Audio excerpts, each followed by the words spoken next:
Hello, അസ്സലാമു അലൈക്കും. എന്തൊക്കെയാണ് വിശേഷം? എല്ലാവർക്കും സുഖല്ലേ?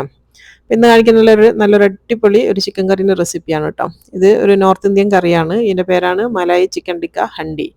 അടിപൊളി കറിയാണ്. നമ്മളധികം ഇങ്ങനത്തെ നോർത്ത് ഇന്ത്യൻ ഇതിലുള്ള ഡിഷസ് കിട്ടുന്ന നമ്മൾ റെസ്റ്റോറൻറ്റിലൊക്കെ പോയാൽ നല്ല പൈസ കൊടുത്ത് വാങ്ങിക്കുന്ന ഒരു കറിയാണ്. ഭയങ്കര സിൽക്കി സ്മൂത്ത് ടെക്സ്ചറിലുള്ള അടിപൊളി കറിയാണ് കേട്ടത്. ആ ഒരു സെയിം ടേസ്റ്റിൽ എങ്ങനെയാണ് വീട്ടിലുണ്ടാക്കുക എന്നുള്ളതാണ് ഇന്ന് കാണിക്കുന്നത്.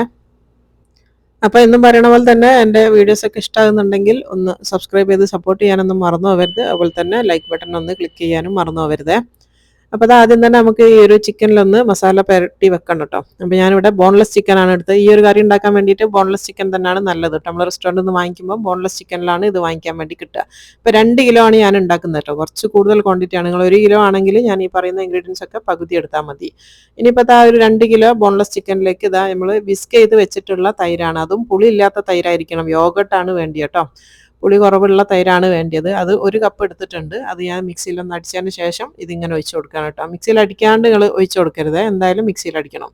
അപ്പോൾ ആ ഒരു തൈരും കൂടെ ഇതിലേക്ക് ചേർത്ത് കൊടുത്തിട്ടുണ്ട്. ഇനിയിപ്പോൾ ഇതിലേക്ക് വേണ്ടത് ഇഞ്ചി വെളുത്തുള്ളിൻ്റെ പേസ്റ്റാണ്. അതിപ്പോൾ 2 കിലോ ചിക്കൻ ഉണ്ടല്ലോ. അപ്പോൾ ഒരു 1.5 ടേബിൾ സ്പൂൺ നിറച്ച് ഞാൻ ഇഞ്ചി വെളുത്തുള്ളി പേസ്റ്റ് ചേർത്ത് കൊടുക്കുന്നുണ്ട്. മൊത്തം 2 വേണ്ടത് കേട്ടോ. പിന്നെ വേണ്ടത് പൊടികളാണ്. ഒരു 2 ടേബിൾ സ്പൂൺ മല്ലിപ്പൊടി എടുക്കുന്നുണ്ട്. 2 ടേബിൾ സ്പൂൺ നിറച്ചെടുത്താണ്. പിന്നെ വേണ്ടത് മുളക് പൊടിയും സെയിം ക്വാണ്ടിറ്റി തന്നെ 2 ടേബിൾ സ്പൂൺ. പിന്നെ വേണ്ടത് മഞ്ഞൾപ്പൊടിയാണ്. ഒരു 1/2 ടീസ്പൂൺ മഞ്ഞൾപ്പൊടി ചേർത്ത് കൊടുക്കുന്നുണ്ട്. പിന്നെ നല്ല ജീരകത്തിൻ്റെ പൊടിയാണ് കേട്ടോ. ക്യുമിൻ പൗഡറാണ്. ഒരു 1.5 ടീസ്പൂണാണ് ചേർത്ത് കൊടുക്കുന്നത്. അതും കൂടെ ചേർത്ത് കൊടുത്തിട്ടുണ്ട്. ഇനിയിപ്പോൾ ആവശ്യത്തിന് ഉപ്പാണ് വേണ്ടത്. നമ്മളിപ്പം ഞാൻ പറഞ്ഞല്ലോ, ഞാൻ 2 കിലോ ചിക്കൻ എടുത്തിട്ടുണ്ട്. അപ്പോൾ അതിലേക്ക് ഒരു 2.5 ടീസ്പൂൺ ഉപ്പ് ചേർത്ത് കൊടുക്കുന്നുണ്ട്. ഇനിയിപ്പോൾ വേണ്ടത് കുറച്ച് ബട്ടറാണ്. അത് മെൽറ്റ് ചെയ്യാത്ത ബട്ടർ തന്നെയാണ് ഞാൻ ചേർത്ത് കൊടുക്കുന്നത്. ഒരു 2 ടേബിൾ സ്പൂൺ വേണം ബട്ടറിൻ്റെ അളവ് എന്ന് പറയുന്നത് കേട്ടോ. 1 കിലോ ആണ് എടുക്കുന്നതെങ്കിൽ 1 ടേബിൾ സ്പൂൺ ചേർത്ത് കൊടുത്താൽ മതി. ഇപ്പോൾ അത് ബട്ടറും കൂടെ ചേർത്ത് കൊടുത്തിട്ടുണ്ട്. ഇനി നമുക്കെല്ലാം കൂടെ ഇതൊന്ന് മിക്സ് ചെയ്തെടുക്കണം കേട്ടോ. കൈകൊണ്ട് മിക്സ് ചെയ്യുകയാണെങ്കിൽ അത്രയും നല്ലതാണ്. ഞാനിപ്പോൾ ഇവിടെ ഒരു വലിയ സ്പൂൺ വെച്ചിട്ട് തന്നെയാണ് മിക്സ് ചെയ്യുന്നത്. നന്നായിട്ട് എല്ലായിടത്തും ആവുന്ന രീതിയിൽ മിക്സ് ചെയ്ത് കൊടുക്കുക. അതുപോലെ ചിക്കൻ നല്ല ചെറിയ പീസായിട്ട് കട്ട് ചെയ്യാനും ശ്രദ്ധിക്കണേ. അപ്പോൾ നന്നായിട്ട് പുരട്ടി കൊടുത്തിട്ടുണ്ട്. ഇനി ഇതിലേക്ക് ഒരു സ്മോക്കി ഫ്ലേവർ കൊടുക്കണം കേട്ടോ. അപ്പോൾ ഞാനൊരു ചെറിയ പാത്രം നടുവിൽ വെച്ച് കൊടുക്കുന്നുണ്ട്. അതിലേക്ക് നല്ല കത്തിച്ചിട്ടുള്ള നല്ല ചൂടുള്ള ഒരു കരിക്കട്ട വെച്ച് കൊടുത്തിട്ടുണ്ട്. അതിലേക്ക് ഒരു 2 ഡ്രോപ്സ് എണ്ണയും കൂടെ ഉറ്റിച്ച് കൊടുത്തിട്ടുണ്ട്. ഇനിയിപ്പോൾ അത് മൂടി വെക്കുക. ടയർ പുറത്ത് പോകാത്ത രീതിയിൽ മൂടി വെച്ചിട്ട് ഒരു 15 മിനിറ്റ് ഇങ്ങനെ വെക്കണേ. ഇപ്പോൾ അത് 15 മിനിറ്റിന് ശേഷം നമ്മൾ തുറന്നിട്ടുണ്ട്. ആ ഒരു ചാർക്കോളൊക്കെ കത്തിച്ചതൊക്കെ കെട്ട് കേട്ടോ. ഇനി അത് മാറ്റി വെക്കാം. ഇനി നമ്മൾ ഉണ്ടാക്കാൻ വേണ്ടിയിട്ട് ഒരു ചെമ്പ് വെച്ച് കൊടുത്തിട്ടുണ്ട്. അതിലേക്ക് ഓയിലാണ് വേണ്ടി കേട്ടോ. വെളിച്ചെണ്ണ അല്ലാത്ത ഏത് ഓയിലും നിങ്ങൾക്ക് എടുക്കാം കേട്ടോ. ഒരു 4-5 ടേബിൾ സ്പൂണൊക്കെ വേണ്ടി വരും. നമുക്ക് ആ ഒരു ചിക്കൻ ഒന്ന് ഫ്രൈ ആക്കി എടുക്കാൻ വേണ്ടിയിട്ടാണ്. ഞാനിവിടെ ഒലിവ് ഓയിലാണ് എടുത്തത്. ഇനിയിപ്പോൾ അത് ചൂടാക്കിയിട്ട് നമ്മൾ ആ ഒരു മസാല തേച്ച് വെച്ചിട്ടുള്ള ചിക്കനൊക്കെ നിറച്ച് ഈ ഒരു ചെമ്പിലേക്ക് ഇട്ട് കൊടുക്കാം. ഈ ഒരു എണ്ണ തന്നെ കംപ്ലീറ്റ് നമുക്ക് പൊരിച്ചെടുക്കാൻ വേണ്ടി പറ്റും കേട്ടോ. അപ്പോൾ ഈ ഒരു ചിക്കൻ പൊരിക്കുന്ന സമയത്ത് വല്ലാണ്ടെങ്കിൽ തീ കുറച്ചൊന്നും വെക്കണ്ട. ഒരു മീഡിയം തീയിൽ ഇട്ടിട്ട് തന്നെ നമുക്ക് പൊരിച്ചെടുക്കാം കേട്ടോ. കാരണം ബോൺലെസ് ആണ്. അതുപോലെ തന്നെ നല്ല ചെറിയ പീസായിട്ടാണ് നമ്മൾ അരിഞ്ഞതും. അതുകൊണ്ട് തന്നെ പെട്ടെന്ന് വെന്ത് കിട്ടും.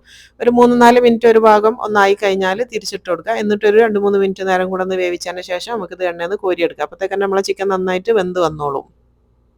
അപ്പോൾ തന്നെ ഒരു ഭാഗം ആയതിന് ശേഷം അതപ്പം എല്ലാം തിരിച്ചിട്ട് കൊടുക്കുന്നുണ്ട്.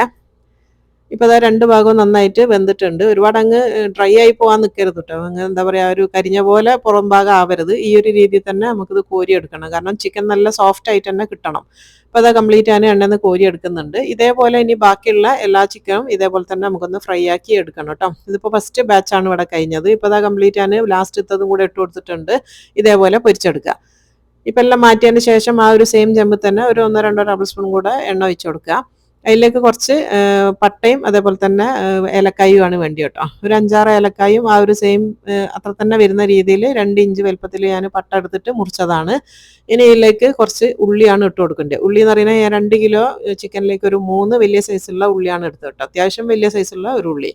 ഓവർ വലുപ്പമല്ല, എന്നാലും ഒരു മീഡിയത്തിനെക്കാട്ട് കുറച്ചും കൂടെ വലിയ സൈസുള്ള 3 ഉള്ളി. ഇനി ഈ ഉള്ളി നന്നായിട്ട് വേവിച്ചെടുക്കണം കേട്ടോ. നന്നായിട്ട് വഴറ്റിയിട്ട് സോഫ്റ്റ് ആയിട്ട് ഒന്ന് ചുരുങ്ങി വരുന്ന രീതിയിൽ നന്നായിട്ട് വേവിച്ചെടുക്കണം. ഇപ്പോൾ അത് ഉള്ളിയൊക്കെ നന്നായിട്ട് ഒന്ന് വാടി വന്നിട്ടുണ്ട്. ഈ ഒരു പാകത്തിലാണ് നമുക്ക് വേവിച്ചെടുക്കേണ്ടത് കേട്ടോ. ഇങ്ങനെ വെന്തില്ലെങ്കിൽ നമ്മൾ ഇത് അരക്കുന്ന സമയത്ത് ഇതിനൊരു മധുരം വരും. ഇനിയിപ്പോൾ അത് നന്നായിട്ട് വെന്തതിന് ശേഷം നമ്മളിപ്പോൾ ഇതിലേക്ക് 1/2 കപ്പ് അണ്ടിപ്പരിപ്പാണ് ഇട്ട് കൊടുക്കുന്നത്. അപ്പോൾ അണ്ടിൻ്റെ കണക്ക് എന്ന് പറയുന്നത് 1/2 കപ്പ് എന്ന് പറയുന്നത് 2 വലിയ കൈപ്പിടി ഉണ്ടാവും. പിന്നെ വേണ്ടത് വെളുത്ത കളറിലുള്ള എള്ളില്ലേ, അതാണ് വേണ്ടത്. ഒരു 2 ടേബിൾ സ്പൂൺ എള്ളും കൂടെ ഇട്ട് കൊടുത്തിട്ടുണ്ട്.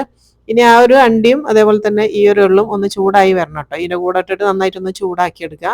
പണ്ടിയും അതേപോലെ തന്നെ ആ ഒരു എള്ളൊക്കെ ചൂടാകുന്ന സമയത്ത് അതിൻ്റെ ഒരു പച്ച ടേസ്റ്റ് അങ്ങ് മാറിക്കിട്ടും. അപ്പോൾ നന്നായിട്ടൊന്ന് ചൂടായിക്കോട്ടെ. അതിൻ്റെ ശേഷം നമുക്ക് തീ ഓഫ് ചെയ്യാം. തീ ഓഫ് ചെയ്തതിന് ശേഷം ഇതിന് തണുക്കാൻ വെക്കുക കേട്ടോ. തണുത്തതിന് ശേഷം നമ്മൾ മിക്സിയിൽ ഇട്ടിട്ട് ഇത് നന്നായിട്ട് പേസ്റ്റ് പോലെ അരച്ചെടുക്കണം. അപ്പോൾ അരച്ചെടുക്കുന്നതിന് മുന്നേ ഇതിൽ നിന്ന് ആ ഒരു എണ്ണ ഒന്ന് ഊറ്റിയെടുത്തതിന് ശേഷം അരച്ചെടുത്താൽ മതി. അപ്പോൾ അത് നന്നായിട്ട് അരച്ച് കൊണ്ടുവന്നിട്ടുണ്ട്. ഈ ഒരു പാകത്തിലാണ് അരച്ചത്. നിങ്ങൾക്ക് വെള്ളം വേണമെങ്കിൽ വെള്ളം ചേർത്തിട്ട് അരച്ചെടുക്കാം. ഇനിയിപ്പോൾ അത് ആ ഒരു സെയിം പാൻ തന്നെ ഒന്നും കൂടെ വെച്ചിട്ടുണ്ട്. അതിലേക്ക് ഞാൻ നേരത്തെ പറഞ്ഞല്ലോ 1.5 ടേബിൾ സ്പൂൺ നമ്മൾ ചിക്കനിൽ ചേർത്തിട്ടുണ്ട്. ബാക്കി 1/2 ടേബിൾ സ്പൂൺ ഇഞ്ചി വെളുത്തുള്ളിപ്പിൻ്റെ പേസ്റ്റ് നമ്മൾ ഇപ്പോഴാണ് ചേർത്ത് കൊടുക്കുന്നത്. അതിൻ്റെ ഒരു ഗോൾഡൻ കളർ ആകുന്ന വരെ ഒന്നിങ്ങനെ ഫ്രൈ ആക്കി എടുക്കണം കേട്ടോ. ചെറിയ തീയിലിട്ടിട്ട് ചെയ്താൽ മതി, കരിഞ്ഞു പോകരുത്. നല്ലൊരു golden colour, light golden colour ആകുന്ന വരെ ഒന്നിങ്ങനെ ആക്കി എടുക്കുക. അപ്പോൾ അത് ലൈറ്റ് ഗോൾഡൻ കളർ ആയിട്ടുണ്ട്. ഇനി നമ്മൾ അരച്ച് വെച്ചിട്ടുള്ള ആ ഒരു മിക്സ് ഇതിലേക്ക് ചേർത്ത് കൊടുക്കുക. ഇത് നമ്മൾ ആ ഉള്ളി അരച്ച പേസ്റ്റാണ് കേട്ടോ. ഉള്ളിയും അതേപോലെ തന്നെ അണ്ടിപ്പരിപ്പും നമ്മളെ എള്ളും എല്ലാം കൂടെ അരച്ച പേസ്റ്റാണിത്. അതുപോലെ തന്നെ മസാല ഇതിൽ തന്നെ ഉണ്ട്. ഇതിന് നന്നായിട്ടൊന്ന് മിക്സ് ചെയ്ത് കൊടുക്കുക. ഒരുപാട് അങ്ങ് വേവിച്ചെടുക്കാനൊന്നുമില്ല, കാരണം നമ്മൾ ഓൾറെഡി നന്നായിട്ട് വേവിച്ചതിന് ശേഷമാണ് നമ്മളത് അരച്ചെടുത്തത്. അപ്പോൾ നന്നായിട്ടൊന്ന് മിക്സ് ചെയ്ത് കൊടുത്താൽ മതി. തീ ഞാൻ കുറച്ച് കൂട്ടി വെച്ചിട്ടുണ്ട്. നമ്മൾ ഈ ഒരു മസാല ചിക്കൻ പെരട്ടിയിലുള്ള കുറച്ചൊരു മസാല ബാക്കിയുണ്ട്. 1 ടേബിൾ സ്പൂൺ ഒക്കെ ഉണ്ടാവുള്ളൂ. അത് ഞാൻ വടിച്ച് അതിലേക്ക് തന്നെ ഇട്ട് കൊടുത്തിട്ടുണ്ട് കേട്ടോ. അപ്പോൾ അത് ആ ഒരു മസാല ഇതിൻ്റെ കൂടെ കൂട്ടിയിട്ട് നന്നായിട്ടൊന്ന് മിക്സ് ചെയ്ത് കൊടുക്കുക. ഇപ്പോൾ അതെല്ലാം കൂടെ മിക്സ് ചെയ്തിട്ടുണ്ട്. ഇനി നമ്മൾ കുറച്ച് വെള്ളം കൂടെ ചേർത്ത് കൊടുക്കുന്നുണ്ട്. ഞാൻ ആ ഒരു മിക്സിയിലേക്ക് 1/2 കപ്പ് വെള്ളം ഒഴിച്ചിട്ട് അതൊന്ന് കഴുകിയിട്ട് അതും കൂടെ ഒഴിച്ച് കൊടുക്കുന്നുണ്ട്. പിന്നെ വേണ്ടത് ഫ്രഷ് ക്രീമാണ്. നമ്മളിപ്പോൾ 2 കിലോ ചിക്കൻ എടുത്തുകൊണ്ട് 200 ഗ്രാം ഫ്രഷ് ക്രീം എടുത്തിട്ട് മിക്സിയിൽ ഇതേപോലെ ഞാൻ അരച്ചെടുത്തതാണ് കേട്ടോ. അത് ഒന്ന് വിപ്പ് ചെയ്തെടുത്തതാണ്. അപ്പോൾ ആ ഒരു ഫ്രഷ് ക്രീമും കൂടെ ചേർത്ത് കൊടുക്കുക. അപ്പോൾ ഞാൻ ഒന്നും കൂടെ പറയുകയാണ്, നിങ്ങൾ 1 കിലോ ചിക്കനിലാണ് ചെയ്യണമെങ്കിൽ ഇതിൻ്റെ ക്വാണ്ടിറ്റി ഞാനിപ്പോൾ പറഞ്ഞ ഇൻഗ്രീഡിയൻസ് ഒക്കെ പകുതി എടുത്താൽ മതി. അപ്പോൾ ആ ഒരു ഫ്രഷ് ക്രീമും അടിച്ചത് ഇതിലേക്ക് നന്നായിട്ട് ഒഴിച്ച് കൊടുത്തിട്ടുണ്ട്. ഇനി ഇതെല്ലാം കൂടെ നന്നായിട്ടൊന്ന് മിക്സ് ചെയ്ത് നന്നായിട്ട് തിളപ്പിച്ചെടുക്കണം കേട്ടോ. അപ്പോൾ ഇപ്പോൾ ഈ സമയത്ത് നമ്മൾ ഈ ഒരു ഗ്രേവിയിലേക്ക് ഉപ്പ് ചേർക്കരുത്, കാരണം ചിക്കൻ നമ്മൾ ഇതിലേക്ക് ഇടുന്ന സമയത്ത് ആ ഒരു ഉപ്പ് ഗ്രേവിയിലേക്ക് അങ്ങ് വന്നോളൂ. എന്നിട്ട് പോരാൻ തോന്നുകയാണെങ്കിൽ മാത്രമേ ഞങ്ങൾ ഉപ്പ് ചേർത്ത് കൊടുക്കാൻ പാടുള്ളൂ.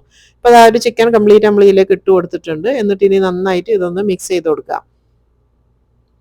അപ്പോൾ നന്നായിട്ട് മിക്സ് ചെയ്തതിന് ശേഷം നമ്മൾ ഇതൊന്ന് വേവിച്ചെടുക്കുന്നുണ്ട് കേട്ടോ. കാരണം എന്താണെന്ന് വെച്ചാൽ ആ ഒരു ചിക്കൻ്റെ ടേസ്റ്റ് നമ്മളെ ആ ഒരു ഗ്രേവിയിലേക്ക് ഇറങ്ങണമല്ലോ. അപ്പോൾ ഒന്നും കൂടെ ഒന്ന് നമ്മൾ വേവിച്ചെടുക്കുന്നുണ്ട്. അപ്പോൾ അത് നന്നായിട്ട് മിക്സ് ചെയ്ത് കൊടുക്കുക.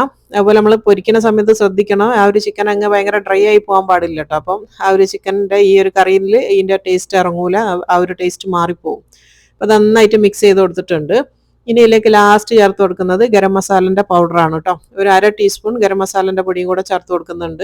അതുപോലെ തന്നെ നമ്മൾ ആ ഒരു ഫ്രഷ് ക്രീം അരച്ച ആ ഒരു മിക്സിയിലേക്ക് 1 കപ്പോളം വെള്ളം ഞാൻ കഴുകി വയ്ക്കുന്നുണ്ട്. നിങ്ങൾക്ക് എത്ര ഗ്രേവി വേണം അതിനനുസരിച്ച് വെള്ളം ഈ സമയത്ത് ചേർത്ത് കൊടുക്കുക. നിങ്ങൾ എത്ര ചേർത്താലും ഇത് നല്ല കട്ടിക്ക് തന്നെയാണ് ഉണ്ടാവുക കേട്ടോ. അതുകൊണ്ട് നിങ്ങൾക്ക് എത്ര ഗ്രേവി വേണം എന്ന് വെച്ചാൽ അതിനനുസരിച്ച് നിങ്ങൾക്ക് വെള്ളം ഒഴിച്ചു കൊടുക്കുക. എന്നിട്ട് ഇത് നന്നായിട്ട് മിക്സ് ചെയ്ത് കൊടുക്കുക. ഇപ്പോൾ ഈ സമയത്ത് നിങ്ങൾ ടേസ്റ്റ് ചെയ്ത് നോക്കുക ഉപ്പ് വേണോ വേണ്ടതെന്നുള്ളത്. അപ്പോൾ ഞാൻ നോക്കിയ സമയത്ത് ചെറുതായിട്ടൊരു ഉപ്പ് കുറവുണ്ട്. അപ്പോൾ 1/2 ടീസ്പൂണിൻ്റെ അടുത്തും കൂടെ ഞാൻ ഉപ്പ് ചേർത്ത് കൊടുത്തിട്ടുണ്ട് കേട്ടോ. അതും കൂടെ ചേർത്താൽ റെഡിയാണ്. ഇപ്പോൾ നന്നായിട്ട് മിക്സ് ചെയ്ത് കൊടുത്തിട്ടുണ്ട്. ഇനി നന്നായിട്ടൊന്ന് തിളക്കട്ടെ. കറി ഒന്ന് നന്നായിട്ട് തിളച്ച് കഴിഞ്ഞാൽ നമുക്ക് ചെറിയ സിമ്മിലാക്കി വെച്ചിട്ട് ഇതൊന്നും കൂടെ ഒന്ന് അടച്ച് വെച്ച് വേവിക്കണം. ഇപ്പോൾ അത് തിളയ്ക്കാൻ തുടങ്ങിയിട്ടുണ്ട്. ഞാനത് അടച്ച് വെച്ചിട്ട് ഒരു 10 മിനിറ്റ് ചെറിയ സിമ്മിൽ ഇതൊന്നിങ്ങനെ നിൽക്കട്ടെ കേട്ടോ. 10 മിനിറ്റ് ആകുമ്പോഴത്തേക്ക് നമ്മളെ കറി സെറ്റായിട്ട് വരും. ഇപ്പോൾ അത് 10 മിനിറ്റ് കഴിഞ്ഞിട്ടുണ്ട്. നമ്മളെ കറിയൊക്കെ നന്നായിട്ട് സെറ്റായി വന്നാണ് കണ്ടോ. ഇതിങ്ങനെ മേലോട്ട് തെറിക്കുന്ന ആ ഒരു പാകത്തിലാണ് ഉള്ളത്. ഇനി നന്നായിട്ടൊന്നും കൂടെ ഇളക്കി കൊടുക്കുക. അടി പിടിച്ച് പോകരുത്, ഇടയ്ക്കൊന്ന് ഇളക്കി കൊടുക്കണം കേട്ടോ. 10 മിനിറ്റ് അടിക്ക് അങ്ങ് ഇട്ട് പോകരുത്, ഇടയ്ക്കിടയ്ക്കൊന്ന് ഇളക്കി കൊടുത്തേക്കണം. അപ്പോൾ അത് നന്നായിട്ടൊന്ന് മിക്സ് ചെയ്തെടുക്കുക. ഇപ്പം നമ്മൾ അടിപൊളിയായിട്ടുള്ള ആ ഒരു റെസ്റ്റോറൻറ്റിൽ നിന്ന് കിട്ടുന്ന അതേ ടേസ്റ്റിലുള്ള മലായി ചിക്കൻ ടിക്ക ഹണ്ടി ഇവിടെ റെഡി ആയിരുന്നു കേട്ടോ. അതുപോലെ തന്നെ ഇനി ലാസ്റ്റിൽ ചേർത്ത് കൊടുക്കുന്നത് കുറച്ച് മല്ലിച്ചപ്പ് അരിഞ്ഞതാണ്. ഏകദേശം 1/2 കപ്പോളം ഞാൻ അരിഞ്ഞ് വെച്ചിട്ടുണ്ട്. കുറച്ച് ഞാൻ ഗാർണിഷ് ചെയ്യാൻ വേണ്ടി മാറ്റി വെച്ചിട്ടുണ്ട്. ബാക്കി ഫുള്ള് നമ്മളിപ്പം തന്നെ ഇതിൽ ചേർത്ത് കൊടുക്കുന്നുണ്ട്. ആ ഒരു ചൂടോട് കൂടി തന്നെ തീ ഓഫ് ചെയ്തതിന് ശേഷം നന്നായിട്ടൊന്ന് മിക്സ് ചെയ്ത് കൊടുത്താൽ മതി. ഇപ്പോൾ അത് അടിപൊളിയായിട്ടുള്ള നമ്മളെ കറി ഇവിടെ റെഡിയാണ്. ഈ ഒരു കറി നമ്മൾ പാകിസ്ഥാനി റെസ്റ്റോറൻറ്റിലും അല്ലെങ്കിൽ ഇന്ത്യൻ റെസ്റ്റോറൻറ്റ് തന്നെ ഈ ഒരു നോർത്ത് ഇന്ത്യൻ ഡിഷസ് കിട്ടുന്ന റെസ്റ്റോറൻറ്റിലൊക്കെ പോയി കഴിഞ്ഞാൽ നല്ല പൈസ ആണ് കേട്ടോ അത് വാങ്ങിക്കാൻ വേണ്ടിയിട്ട്. അപ്പോൾ ഇതിൻ്റെ കൂടെ ഇന്ന് നമ്മൾ കഴിക്കാൻ വേണ്ടി ഉണ്ടാക്കിയത് ബട്ടൂരാണ് കേട്ടോ. ബട്ടൂരിൻ്റെ റെസിപ്പി ഞാൻ ഇതിൽ ഉൾപ്പെടുത്തിയിട്ടില്ല. അപ്പോൾ ബട്ടൂരിൻ്റെ ഒക്കെ റെസിപ്പി വേണമെന്നുണ്ടെങ്കിൽ ലിയാൻസ് കിച്ചൺ ബട്ടൂര എന്ന് അടിച്ചു കഴിഞ്ഞാൽ തന്നെ കിട്ടും കേട്ടോ. നിങ്ങൾക്ക് സെർച്ച് ചെയ്താൽ മതി. അപ്പോൾ ആ ഒരു ബട്ടൂറിൻ്റെ കൂടെ സൂപ്പർ കോംബോ ആണ് കേട്ടോ ഈ ഒരു അടിപൊളി ടേസ്റ്റി ആയിട്ടുള്ള കറി എന്ന് പറയുന്നത്. എന്നും പറയണ പോലെ തന്നെ നല്ല ടേസ്റ്റി ആയിട്ടുള്ള അടിപൊളി കറിയാണ്. അപ്പോൾ എല്ലാവരും ട്രൈ ചെയ്ത് നോക്കിക്കോ. ഈ കറികളൊന്നും കഴിക്കാൻ വേണ്ടി നമ്മൾ വലിയ പൈസയും കൊടുത്തിട്ട് റെസ്റ്റോറൻറ്റ് പോകേണ്ടില്ല. നമുക്ക് വീട്ടിൽ തന്നെ ഈസി ആയിട്ട് ഉണ്ടാക്കാൻ പറ്റുന്നതാണ് കേട്ടോ. കുറച്ച് സാധനങ്ങൾ ഫ്രഷ് ക്രീമും അണ്ടിപ്പരിപ്പ് അങ്ങനത്തെ ഒക്കെ വേണം. അതൊക്കെ ഉള്ളതുകൊണ്ടാണ് കുറച്ച് എക്സ്പെൻസീവ് ആയിട്ടുള്ളത് കേട്ടോ ഹോട്ടലിൽ നിന്ന് വാങ്ങുന്ന സമയത്തും. അപ്പോൾ നിങ്ങൾ വീട്ടിൽ ട്രൈ ചെയ്ത് നോക്കുക, എന്തായാലും ഇഷ്ടമാവും. അപ്പോൾ ഇൻഷാല്ലാ ഇനി അടുത്ത നല്ലൊരു വീഡിയോ ആയിട്ട് വരാം. അസ്സലാമു അലൈക്കും.